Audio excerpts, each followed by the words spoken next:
पिछले क्लास में मैंने आप लोगों को प्रयोगवाद की पृष्ठभूमि के संदर्भ में बताया था। आज मैं आप लोगों को प्रयोगवाद कविता की सामान्य प्रवृत्तियां बताने जा रही हूँ। ध्यान दीजिए आप लोग। सबसे पहली प्रवृत्ति है अहंनिष्ठ व्यक्तिकता। प्रयोगवादी कविता का उद्देश्य था व्यक्ति सत्य को व्यापक सत्य में बनाना, उसे समष्टि तक संपूर्णता में पहुंचाना, लेकिन यह उद्देश्य घोर अहंनिष्ठ व्यक्तिवाद से जुड़कर थोथा ही रह गया। व्यक्तिकता व्यापक सत्य से जुड़ने के बजाय आत्मविज्ञापन, आत्मप्रचार की सीमा में कैद हो गई। भारत भूषण की कविता की पंक्तियों में आत्मविज्ञापन का यह भाव द्रष्टव्य है। साधारण नगर में मेरा जन्म हुआ, बचपन बीता अति साधारण, साधारण खान पान। तब मैं एकाग्र मन जुट गया ग्रंथों में, मुझे परीक्षाओं में विलक्षण श्रेय मिला। इस तरह की कविताओं में कुंठाहीन भावना की अभिव्यक्ति और किशोर औदात्य से परिचित कराती है। अहंग भाव के व्यक्ति से जीवन के प्रयोगशील आदर्शों की स्थापना संभव नहीं है और न कविता की कलात्मकता क्षमता में श्री वृद्धि ही संभव है। दूसरी प्रवृत्ति है अतिशय बौद्धिकता। प्रयोगवादी कवियों का मानना है कि बुद्धिवादी वैज्ञानिक युग में जीवन सत्य की सभी अभिव्यक्ति बौद्धिकता से ही संभव है। इस बौद्धिकता के चक्कर में प्रयोगवादी कविता में अनुभूति एवं रागात्मकता का अभाव हो गया। अतिशय बौद्धिकता के कारण कविता सामान्य पाठकों के लिए पहेली बनकर रह गई। हृदय को तरंगित और उद्वेलित करने में अक्षम यह कविता वस्तुतः अस्पष्ट विचारात्मकता के कारण अनावश्यक रूप से बोझिल हो गई। एक उदाहरण द्रष्टव्य है। अंतरंग की इन घड़ियों पर छाया डाल दूं, अपने व्यक्तित्व को एक निश्चित सांचे में ढाल दूं, निजी को कुछ है अस्वीकृति कर दूं, आत्मा को न मानूं, तुम्हें न पहचानूं, तुम्हारी त्वदीयता को स्थिर शून्य में उछाल दूं, तभी हाँ शायद तभी। अतिशय बौद्धिकता से बोझिल ऐसी प्रयोगवादी कविता पाठकों के लिए अग्राह्य बनी रहे। इसका साधारणीकरण नहीं हो पाए तो इसमें आश्चर्य की कोई बात नहीं। तीसरी प्रवृत्ति है दमित वासनाओं एवं कुंठाओं का चित्रण।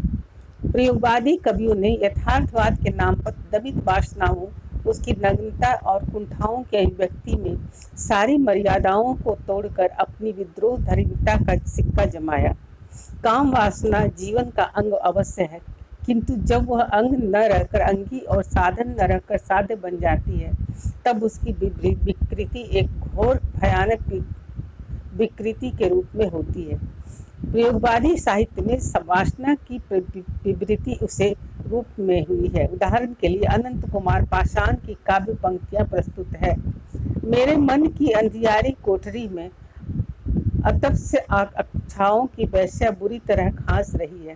पास घर आते हो तो दिन भर का थका जिया मचल जाए।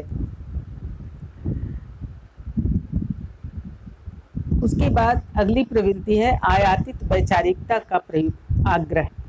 प्रयोगवादी कवियों का प्रेरणा स्रोत फ्रायड का अवचेतनवादी मनोविश्लेषण का सिद्धांत है। इसलिए आयातित वैचारिक दृष्टि के कारण इनकी दृष्टि महज वासना जन्य कुरूपता पर ही पड़ती है। कहीं भी प्रेम का उदात्त रूप दिखाई नहीं देता।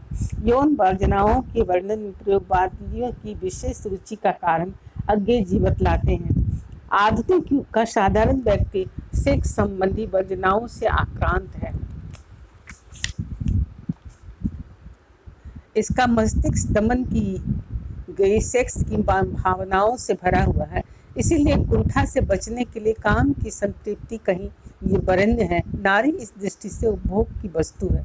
एक कवि की मांग को वानगी द्रष्टव्य है। आह मेरा श्वास उत्तप्त, धमनियों में उमड़ आई है लहू की धार, प्यार है अभिशप्त, तुम कहाँ हो नारी। क्षणवाद का प्रचार। प्रयोगवादी कवियों ने आशावादी स्वर को नकारते हुए नैराश्य को बढ़ावा दिया। वे अतीत और भविष्य के प्रति नहीं, वर्तमान के भोग के प्रति जागरूक है। दृश्यमान जगत के क्षण को महत्वपूर्ण मानते हैं। अगले क्षण पर उन्हें भरोसा नहीं, बस वर्तमान का जो एक क्षण का सत्य है उस सत्य को पूरी शक्ति के साथ भोगने का आग्रह करते हैं। यही दर्शन निहित है इन कविताओं में। आओ हम उस अतीत को भूलें और आज की अपनी रग रग के अंतर को छू लें इसी क्षण, क्योंकि कल के वे नहीं रहे, क्योंकि कल हम भी नहीं रहेंगे। अगली प्रवृत्ति है युगबोध और विज्ञान के निषेधात्मक मूल्यों का चित्रण। प्रयोगवादी काव्यधारा युगबोध और वैज्ञानिक बोध के नाम पर मूल्यों के विघटन से उत्पन्न कुत्सित विकृतियों, स्वतंत्रास, द्वंद्व, घुटन, अनास्था, नैराश्य, क्षण भोग, बोध, संशय आदि का चित्रण करने में अपनी रचनात्मक ऊर्जा की बलि दी है। वैज्ञानिकता के विधात्मक मूल्यों की ओर उन कवियों की दृष्टि नहीं जा सकी जिसमें विश्व मानवतावाद, विश्व शांति, पारस्परिक सहयोग, पूरी दुनिया का छोटा सा गांव हो गई है। इन उपलब्धियों की ओर प्रयोगवादी दृष्टि का नहीं जाना उनके दुराग्रहपूर्ण दृष्टिकोण और सीमित दृष्टि का संकेत है। अगली प्रवृत्ति है विषय का अवांछित विस्तार। प्रयोगवादी कवियों की दृष्टि में कविता के लिए कोई भी विषय मान्य है। सूक्ष्म से स्थूल एवं बड़ी से बड़ी वस्तु कविता के लिए ग्राह्य है। इसलिए चींटी से लेकर हाथी और हिमालय तक संसार की हर वस्तु कविता के लिए उपयुक्त है। विषय संबंधी हर रूढ़ि को तोड़ते हुए इन कवियों ने ऐसी वस्तुओं को भी प्रतिष्ठित किया जिसे कविता ने सदैव उपेक्षित ही रखा। इसलिए कविता में पहली बार कंक्रीट के पोस्ट, चाय की प्याली, सायरन, रेडियम की घड़ी, चूड़ी का टुकड़ा इत्यादि आ गए। एक उदाहरण द्रष्टव्य है। बिजली के पंखे का वृत्त मानव जीवन का वृत्त, टंगा अड़ा छोटे स्क्रू के आधार पर, छूटा तो गिरा के तो चकनाचूर।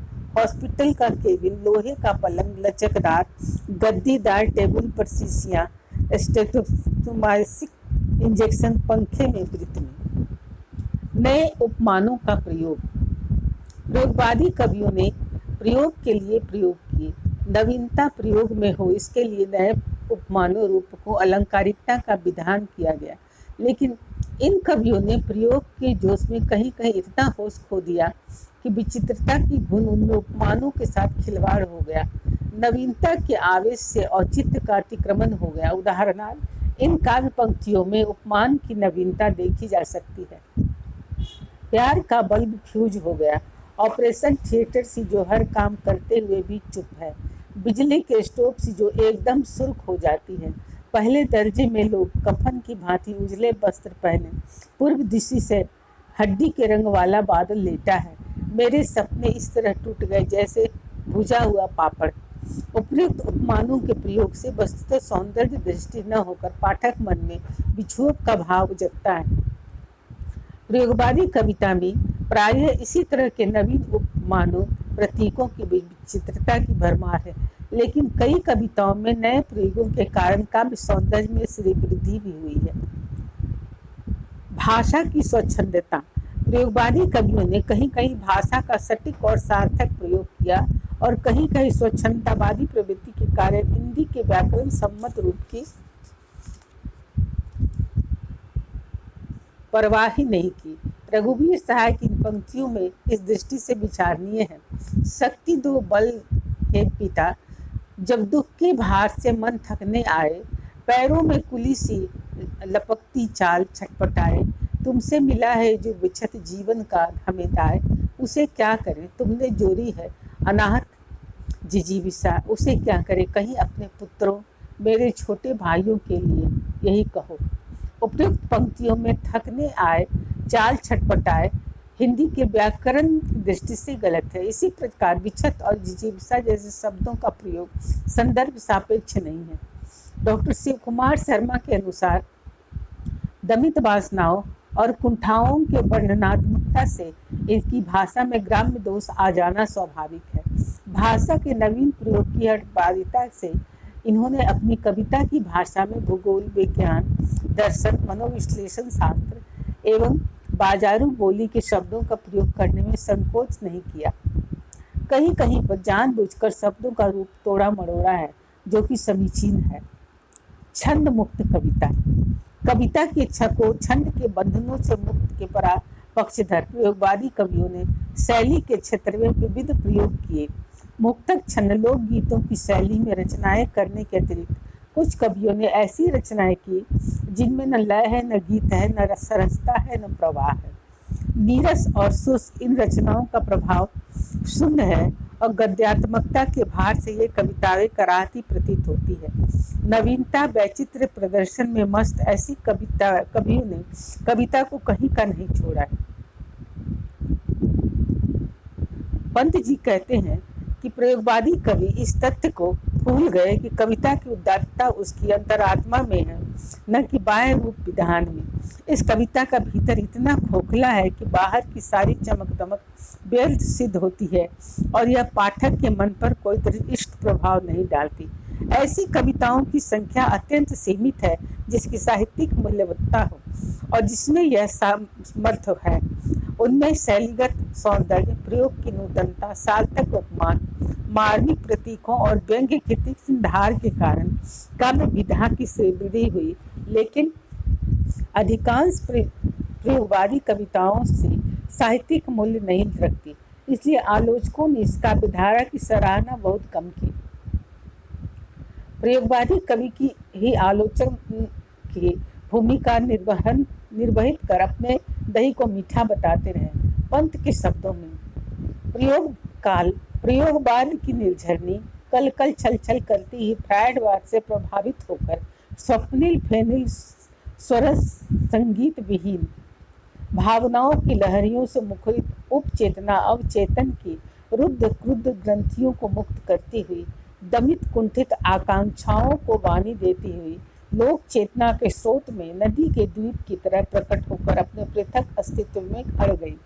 अपनी रागात्मक विवृतियों के कारण अपने निम्न स्तर पर इसकी सौंदर्य भावना केचुओं, घोवों, मेढकों के उपमानों के रूप में सरीसृपों के जगत से अनुप्राणित होने लगी। इस प्रकार प्रयोगवादी कविता की जितनी भी प्रवृत्ति है वह सब अपने आप में संश्लिष्ट है और प्रयोगवाद के लक्ष्य की ओर अग्रसर होती है। गणपति चंद्र गुप्त ने प्रयोगवादी कविता के लक्ष्य के 4 मूल तत्वों की ओर संकेत किया है। पहला है नवीनता, अर्थात उसमें नवीन विषयों का वर्णन नवीन शैली में किया जाता है। दूसरा है मुक्त यथार्थवाद, अब तक जिस अश्लीलता, नग्नता, कामुकता का काव्य में बहिष्कार किया जाता था उसका चित्रण इस कविता में पूर्ण रुचि के साथ किया जाता है। बौद्धिकता, नया कवि भावात्मकता की अपेक्षा बौद्धिकता को अधिक महत्व प्रदान करता है। पांचवा है क्षणिकता, इसमें चिरंतर एवं स्थायी भावनाओं, समस्याओं की अपेक्षा क्षणिक अनुभूतियों का आदर किया जाता है। नया कवि एक क्षण के आनंद की पूर्ण अनुभूति के लिए संपूर्ण जीवन के सुख साधनों को खो देना श्रेष्ठकर समझता है। धन्यवाद।